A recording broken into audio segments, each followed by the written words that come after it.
مجھے مذہبی لوگوں سے شدید نفرت تھی۔ پھر ایک بہت ہی نیک لڑکا مجھے ملا جس سے مجھے محبت ہو گئی، لیکن میرے کزن نے مجھے رنگے ہاتھوں پکڑ لیا۔ میں نے اس کزن کو تنہائی میں بلایا اور چیخنا شروع کر دیا اور اس لڑکے پر بدکاری کا الزام لگا کر اسے ذلیل کروا کر گھر سے نکلوا دیا۔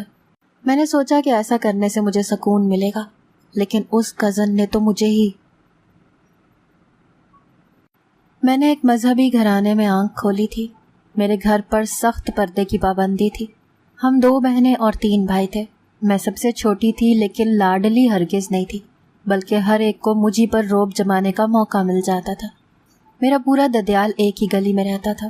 سامنے چچا کا مکان تھا۔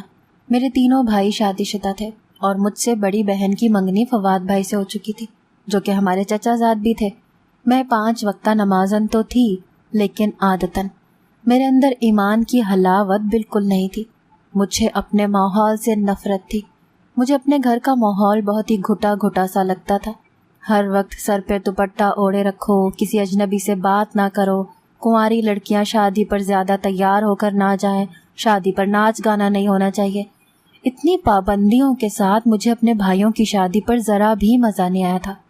اور بہن کا منگیتر تو میرے بابا کے نقش قدم پر چلتا تھا۔ کہتا تھا مہندی مائیوں کی شرعی کوئی حیثیت نہیں ہے۔ مجھے فواد بھائی شروع سے ہی دقیانوسی اور تنگ ذہن کے مالک لگتے تھے۔ میں اپنی بہن راحیلہ سے کہتی تھی کہ تم اس شخص کے ساتھ کیسے گزارا کرو گی، یہ تو تمہیں گھر سے باہر نہیں نکلنے دے گا۔ وہ کہنے لگی کہ میں تمہاری طرح اپنے ماحول سے اختلاف نہیں رکھتی، اسی لیے خوشی خوشی فواد کے ساتھ زندگی گزار لوں گی، کیونکہ ہم دونوں ایک دوسرے سے بہت محبت کرتے ہیں۔ میرا مزاج اپنے تمام گھر والوں سے مختلف تھا۔ میں جس اسکول میں پڑھتی تھی، میری دوستیں ایک دوسرے کے گھر جاتی تھیں، لڑکوں سے فون پر باتیں کرتی تھیں، رومانوی رسالے پڑھتی تھیں۔ میں نے سب سے پہلے اپنی سہیلی سے ہی ایسے رسالے پڑھنے کے لیے تھے۔ رومانوی سین پڑھ کر میرے اندر بھی جذبات کچھ بدلنے سے لگے تھے۔ میرے اندر آزاد فضاؤں میں اڑنے کی خواہش بڑھنے لگی تھی۔ میٹرک کے بعد میں نے کالج جانے کی ضد کی۔ ابا نہیں مان رہے تھے، لیکن فواد بھائی ہمارے گھر پر ہی آئے ہوئے تھے۔ کہنے لگے ہنا کو آگے پڑھنے دیں تایا جی، تعلیم آج کل بہت ضروری ہے۔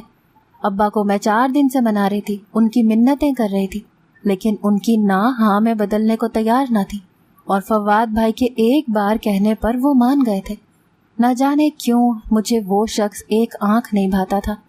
ابا کہنے لگے کہ ٹھیک ہے پڑھ لے، لیکن آنا جانا اپنے بھائی کے ساتھ ہی کرے گی۔ مجھے بھلا اس بات سے کیا اعتراض ہو سکتا تھا؟ کالج کے آزاد ماحول کو دیکھ کر تو مجھے یہ لگا جیسے میں اب اپنی زندگی جی رہی ہوں۔ میری سب دوستوں کی لڑکوں سے دوستی تھی۔ وہ چھٹی کے وقت یوں تیار ہوتی تھیں جیسے گھر کے بجائے نہ جانے کہاں جا رہی ہوں۔ پھر مجھے یہ بھی راز معلوم ہو گیا کہ ان لڑکیوں کی لڑکوں سے دوستی ملاقاتوں تک پہنچ گئی تھی۔ کس قدر وہ مجھے اپنے محبوب کے قصے سناتی تھیں، میں ٹھنڈی آہیں بھر کر رہ جاتی تھی۔ میرا دل چاہتا تھا میرا بھی کوئی لڑکا دوست ہوتا، لیکن اپنے گھر کے ماحول کو دیکھتی تو ڈر بھی لگنے لگتا، کیونکہ گھر والوں کے لیے یہ کام کھلی بے شرمی تھا۔ میں بمشکل ہی اپنے ابھرتے جذبات پر بند باندھے ہوئے تھی کہ میری دوست کا بھائی مجھے اچھا لگنے لگا۔ وہ جب بھی اپنی بہن کو لینے آتا مجھے دیکھ کر مسکرانے لگتا۔ پہلے پہل تو میں اس بات کو نظر انداز کرتی رہی، لیکن پھر میں نے بھی اس کی مسکراہٹ کا جواب مسکراہٹ سے دینا شروع کر دیا۔ ایک بار میری سہیلی مجھ سے کہنے لگی، میرا بھائی تمہیں پسند کرنے لگا ہے۔ یہ سن کر تو میرا دل خوشی سے بلیوں اچھل رہا تھا۔ میری دوست کہنے لگی کہ بھائی تم سے دوستی کرنا چاہتا ہے۔ میں نے بھی حامی بھر لی۔ دوسرے دن ہی میری دوست نے مجھے ایک ٹچ موبائل دیا۔ کہنے لگی بھائی نے بھیجا ہے۔ اتنا مہنگا موبائل پہلی بار میرے ہاتھ میں آیا تھا۔ مجھے تو ابا کا موبائل پکڑنے کی اجازت تک نہ تھی۔ میں شروع سے ہی ایسا مزاج رکھتی تھی۔ اپنے گھٹے ماحول کی وجہ سے میں تنگ تو پہلے سے تھی، پھر ابا نہ تو ٹی وی دیکھنے دیتے تھے نہ موبائل دینے کے حق میں تھے۔ میں نے اس موبائل کا پاور آف کر دیا کہ کہیں موبائل کی بیل سے میں پکڑی نہ جاؤں۔ میں اب روز ہی کامران سے باتیں کرنے لگی۔ بہت جلد میں اس کی محبت میں گرفتار ہو چکی تھی، لیکن میرے اصل ہوش تب اڑے جب کامران نے مجھ سے باہر ملنے کی فرمائش کی۔ حالانکہ میں اسے اپنے گھر کے ماحول کا بتا چکی تھی، لیکن پھر بھی وہ بضد تھا۔ میں کیسے اس سے ملنے جا سکتی تھی؟ میرا بھائی مجھے خود کالج چھوڑنے جاتا تھا، خود ہی لیتا تھا۔ اسی لیے میں کالج کا بہانہ کر کے کامران کی یہ فرمائش بھی پوری کر دیتی۔ میں نے ایک بار درزن جانے کا بہانہ بنایا۔ امی نے بھائی سے کہہ دیا کہ تمہیں اپنے ساتھ بازار لے جائے۔ میں یہ سن کر مایوس ہو گئی۔ کبھی کبھی تو مجھے اپنا گھر قید خانے کی طرح لگنے لگتا تھا۔ ایک بار میرا وہ بھائی جو مجھے کالج چھوڑ دیتا تھا، اس نے عین ٹائم پر یہ کہہ دیا کہ اس کی طبیعت ٹھیک نہیں ہے۔ تو میں نے کہا کہ میرا تو آج جانا بہت ضروری ہے، میرے ٹیسٹ ہو رہے ہیں، اسی لیے مجھے کالج جانا ہے۔ دوسرے بھائی بھی جاب پر جاتے تھے، اسی لیے مجھے لینے اور چھوڑنے کی ذمہ داری وہ دونوں دینے کو تیار نہ تھے۔ میں نے کہا کہ میری دوست بھی روز بس میں کالج جاتی ہے، آج میں اس کے ساتھ کالج چلی جاتی ہوں۔ میرے والد نے اجازت دے دی، حالانکہ ایسا کچھ نہ تھا، میری کوئی دوست ایسی نہ تھی۔ میں نے گھر سے نکلنے سے پہلے کامران کو فون کر دیا تھا کہ میں اس سے آج مل سکتی ہوں۔ یہ سن کر تو وہ خوش ہو گیا تھا۔ میں گھر سے باہر نکل گئی، بس کے اسٹاپ پر پہنچ کر کھڑی ہو گئی۔ تھوڑی دیر بعد وہاں کامران بھی بائک پر پہنچ گیا۔ چونکہ میں برقع نقاب پہنتی تھی، اسی لیے مجھے پکڑے جانے کا ڈر بالکل بھی نہیں تھا۔ وہ مجھے ساحل سمندر پر لے گیا۔ میرا دل زور زور سے دھڑک رہا تھا کہ کہیں کوئی مجھے دیکھ نہ لے۔ پھر ایسا کام پہلے کبھی کیا بھی نہیں تھا جو کامران کی محبت میں کر بیٹھی تھی۔ کافی دیر ساحل سمندر پر ہم نے گزاری تھی۔ کامران نے کہا کہ وہ بہت جلد اپنا رشتہ میرے لیے بھیجے گا، بس اس کی نوکری لگ جائے۔ یہ سن کر میں خوش ہو گئی۔ واپسی پر وہ مجھے ایک ریسٹورنٹ میں لنچ کے لیے لے گیا۔ پھر مجھے کہنے لگا کہ میں نقاب اتار دوں، وہ مجھے دیکھنا چاہتا ہے۔ میں نے کہا کہ مجھے ڈر ہے کہ میرے والد کا کوئی جان پہچان والا مجھے دیکھ نہ لے۔ وہ کہنے لگا کہ یہ ریسٹورنٹ میرے گھر سے بہت دور ہے، یہاں ایسا کوئی خطرہ نہیں ہے۔ میں نے وہ نقاب ہٹا دیا۔ مجھے دیکھ کر کامران دیکھتا ہی رہ گیا، کہنے لگا تم بہت خوبصورت ہو۔ میں اس کی تعریف پر شرما سی گئی۔ اس وقت ریسٹورنٹ میں رش نہ ہونے کے برابر تھا، کیونکہ دوپہر 1 بجے کا وقت تھا۔ میں نے کھانا کھایا ہی تھا کہ کامران نے میرا ہاتھ پکڑ لیا۔ میں بری طرح سے گھبرا گئی تھی۔ ابھی وہ مجھ سے کچھ اور کہنے ہی لگا تھا کہ کسی نے بے دردی سے میرا ہاتھ کامران کے ہاتھ سے چھڑوایا تھا اور کامران کا گریبان پکڑ لیا تھا۔ وہ فواد بھائی تھے۔ انہیں دیکھ کر تو میرا ایک رنگ آ کر گزر گیا۔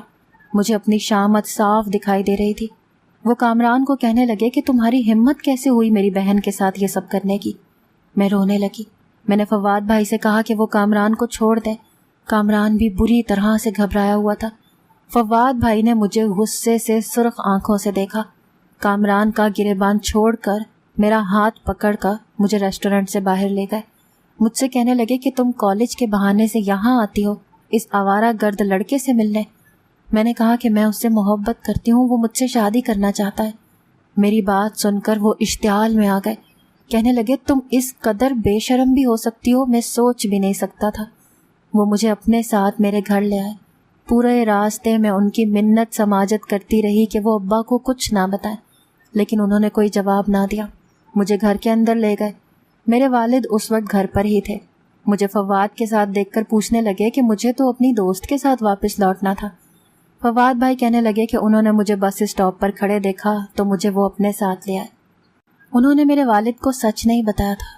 میں خوش ہو گئی، لیکن میرے ہوش اس وقت اڑے جب میرے والد نے کہا کہ میں اب کالج نہیں جاؤں گی، کیونکہ فواد نے کہا تھا کہ میرے کالج کا ماحول اچھا نہیں رہا۔ مجھے یہ سن کر غصہ آنے لگا کہ فواد بھائی کون ہوتے ہیں میرے ابا کو اس طرح کا مشورہ دینے والے۔ میں نے فون پر ساری بات کامران کو بتا دی۔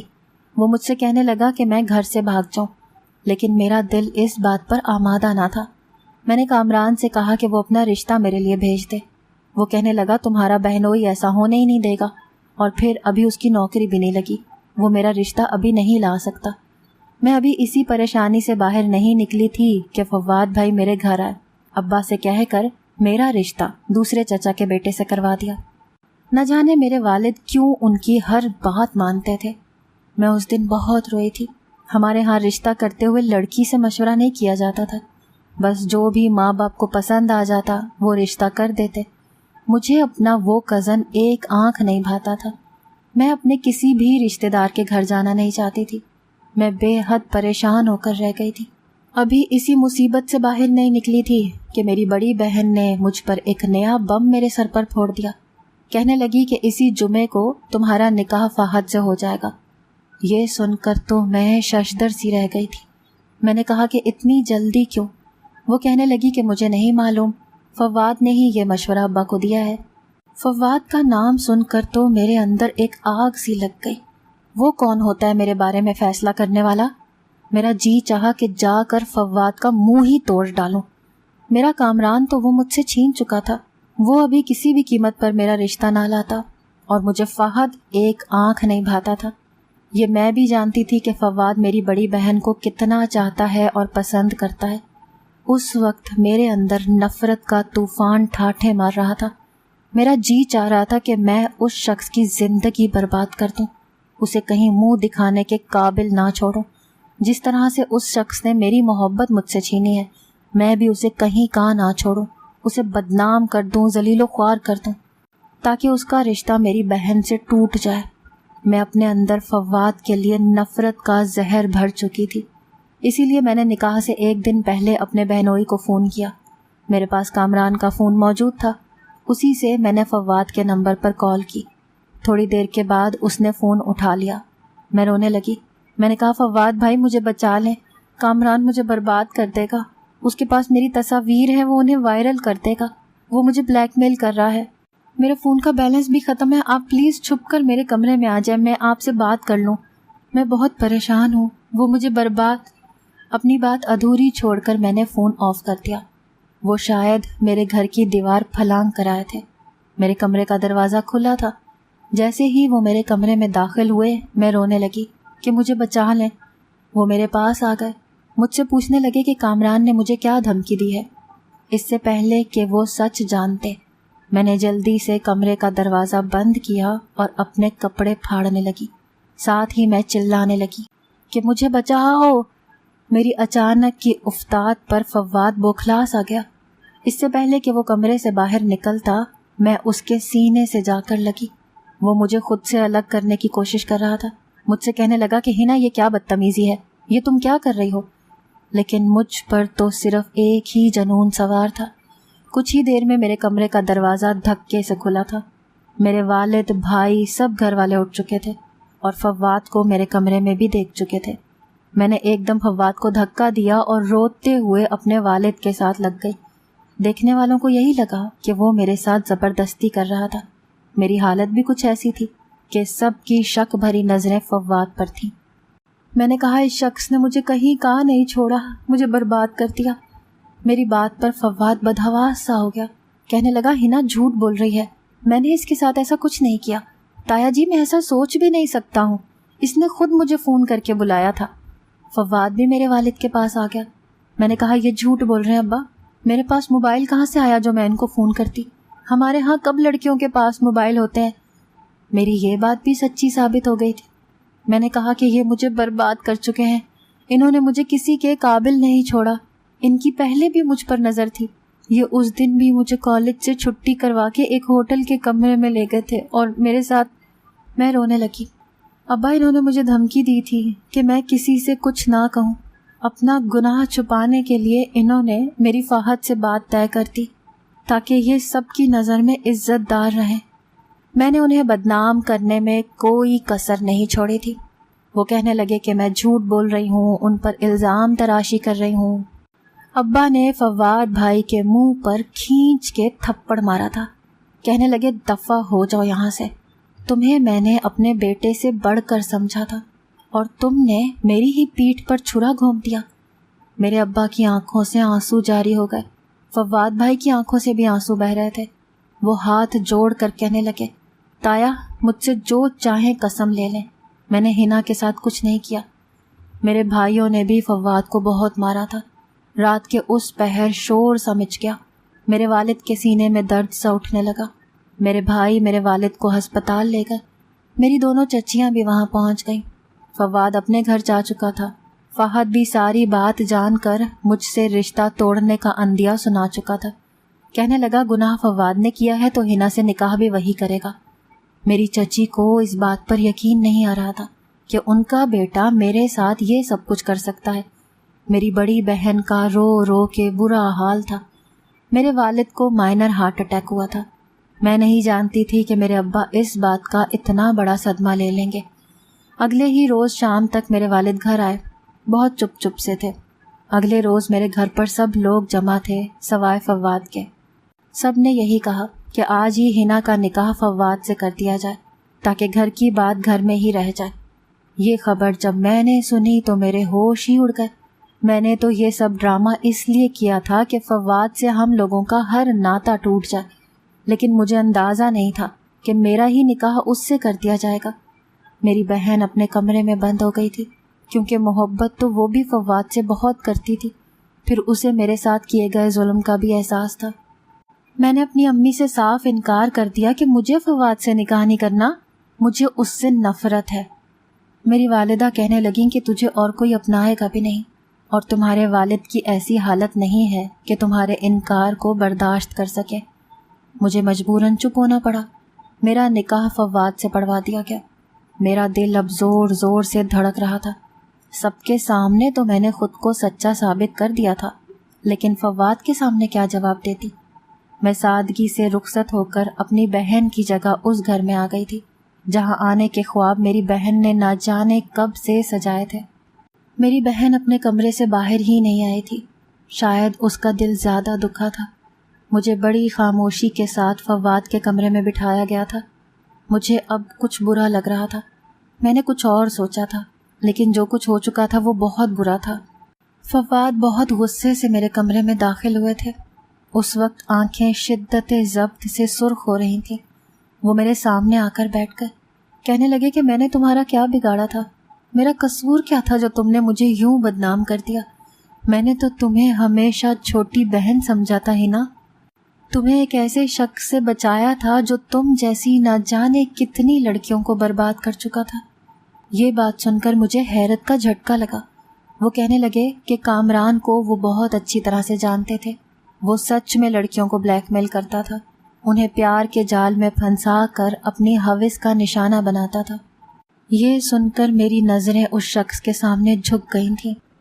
ضبط کے باوجود اس شخص کی آنکھیں چھلک رہی تھیں۔ کہنے لگے کہ میں تو تمہاری مدد کے لیے تمہارے پاس آیا تھا اور تم نے مجھے کو بدنام کر دیا۔ مجھے تو لگا تھا کہ تم بہت معصوم ہو، بھولی بھالی ہو، کہیں اس شاطر انسان کے ہاتھوں اپنی عزت نہ گنوا بیٹھو۔ اسی لیے میں نے تمہارا فہد سے رشتہ کروایا تھا تاکہ ہمارے خاندان کی عزت پامال نہ ہو جائے، کہ کہیں میری معصوم سی کزن برباد نہ ہو جائے۔ لیکن میں غلط نکلا، تم تو بہت چالاک نکلی۔ تم نے تو مجھے کو عتاب کا نشانہ بنا دیا۔ تم جانتی تھی کہ میں صرف راحیلہ سے محبت کرتا ہوں اور وہ مجھ سے۔ ابھی وہ مجھ سے پوچھ ہی رہے تھے کہ کمرے کا دروازہ دھڑ دھڑایا گیا۔ جب دروازہ کھولا تو چچی رو رہی تھی، کہنے لگی راحیلہ نے زہر کھا لیا ہے۔ یہ لفظ تھے یا کوئی قیامت؟ مجھے لگا کہ آسمان میرے سر پر آن گرا ہو۔ میری بہن مر چکی تھی۔ میری ذرا سی غلطی نے بہت سے گھر برباد کر دیے تھے۔ فواد کا رو رو کے برا حال تھا۔ وہ رات بھر میری بہن کی قبر پر بیٹھے رہتے تھے۔ مجھے اپنا آپ مجرم لگنے لگا تھا۔ میرے بدلے کی آگ نے میری بہن کی جان لے لی تھی۔ فواد چند دن کے بعد دبئی چلا گیا۔ مجھ سے کہہ کر گیا تھا کہ میں کبھی لوٹ کر نہیں آؤں گا۔ آہستہ آہستہ سب اپنے معمول پر آ گئے۔ میری چچی بیٹے کی جدائی کی وجہ سے بیمار رہنے لگی۔ میرے اندر اتنی ندامت اور خفت تھی کہ مجھے لگ رہا تھا کہ میں اپنے خاندان کی بربادی کا باعث بنی ہوں۔ جس شخص نے مجھے پامال ہونے سے بچایا تھا، میں نے اسی کو ذلت کی اندھیری کھائی میں پھینک دیا تھا۔ میں اب باقاعدگی سے نماز پڑھنے لگی تھی۔ میرے سجدے طویل ہونے لگے تھے۔ میرا ضمیر مجھے پل پل میرے کیے پر شرمندہ کرتا تھا۔ فواد فون تو کرتے تھے لیکن مجھ سے بات نہیں کرتے تھے، اور میں شرمندگی کے مارے ان سے بات ہی نہیں کر پائی تھی۔ 5 سال بیت گئے تھے، فواد واپس نہیں آئے تھے۔ ان 5 سالوں نے مجھے یکسر بدل کے رکھ دیا تھا۔ میں نے اپنے چچا چچی کی خوب خدمت کی۔ 5 سال بعد میرے والد انتقال کر گئے، کیونکہ راحیلہ کے بعد ابا چپ چپ رہنے لگے تھے۔ جوان بیٹی کا غم ان سے سہا نہیں جاتا تھا۔ مجھے لگتا تھا کہ میں نے سب کچھ برباد کر دیا ہے، اسی لیے اللہ کے سامنے گڑ گڑا کر اپنے گناہوں کی معافی مانگتی تھی۔ میرے والد کی خبر سن کر فواد واپس آئے تھے، لیکن میری طرف ایک نظر نہیں ڈالی تھی۔ اور میرا یہ حال تھا کہ میں فواد سے محبت کرنے لگی تھی، اس لیے ان کی بے اعتنائی مجھ سے صحیح نہیں جا رہی تھی۔ سزا تو مجھے بھی بہت بڑی ملی تھی، اپنے اندر ضمیر کی عدالت میں مجھے پل پل مرنے کی سزا ملتی تھی، مجھے رات بھر سکون سے نیند نہیں آتی تھی۔ میرے والد کی میت پر فواد بہت روئے تھے۔ تدفین کے بعد جب واپس آئے تب مجھ پر نظر نہیں ڈالی۔ 2 دن انہوں نے کسی اجنبی کی طرح سے گزارے تھے۔ تیسرے دن جب میں کمرے میں آئی تو کسی سے فون پر بات کر رہے تھے، کہہ رہے تھے کہ ایک دبئی کی سیٹ بک کروا دو۔ یہ سن کر میرا دل دھک سے رہ گیا تھا۔ وہ پھر واپس جانا چاہتے تھے۔ میں تھک چکی تھی اپنے گناہ کی سزا بھگتتے بھگتتے، اسی لیے ان کے پیروں کے پاس بیٹھ گئی، رونے لگی، اپنے دونوں ہاتھ جوڑ کر رونے لگی۔ میں نے کہا مجھے معاف کر دے فواد، مجھ سے بہت بڑی غلطی ہو گئی، میں نے بہت بہت بڑا ظلم کر دیا، مجھے معاف کر دیں۔ میں سب کے سامنے سچ بولنے کو تیار ہوں، میں سب سے کہہ دوں گی کہ میں نے جھوٹ بولا تھا، لیکن مجھے چھوڑ کر واپس مت جائیں، میں نہیں جی سکتی آپ کے بغیر۔ میں ہچکیوں سے رو رہی تھی۔ وہ چپ چاپ مجھے دیکھ رہے تھے، پھر ایک گہری سانس بھر کر میرے جوڑے ہوئے ہاتھ تھام لیے، کہنے لگے تمہیں اپنی غلطی کا احساس ہو گیا ہے، یہی کافی ہے، میں نے تمہیں معاف کیا، تمہیں کسی کے سامنے کچھ بھی کہنے کی ضرورت نہیں ہے، جو ہو چکا ہے سو ہو چکا۔ میں تمہیں تمہارے سارے حق دینا چاہتا ہوں جس کی تم حقدار ہو، لیکن بس ایک دل میرے اختیار میں نہیں ہے، اس میں تمہیں کوئی مقام نہیں دے سکتا، وہاں صرف راحیلہ ہے، اور شاید میری آخری سانس تک وہی رہے گی۔ میری شادی شدہ زندگی کو 10 سال بیت گئے ہیں، میرے 2 بچے ہیں۔ فواد نے مجھ سے دوبارہ کبھی اس واقعے کا تذکرہ تک نہیں کیا۔ وہ میری ہر ضرورت پوری کرتے ہیں، لیکن بس ایک محبت نہیں کرتے۔ آج بھی وہ میری بہن کی قبر پر جا کر گھنٹوں باتیں کرتے ہیں، لیکن مجھ سے کبھی ضرورت زندگی کے علاوہ کبھی کوئی بات نہیں کی۔ میں ان کی ایک محبت بھری نظر کے لیے آج بھی تڑپتی ہوں۔ شاید یہ میرے گناہ کی سزا ہے۔ میں اس وقت کو پچھتاتی ہوں جب میں نے یہ قدم اٹھایا تھا۔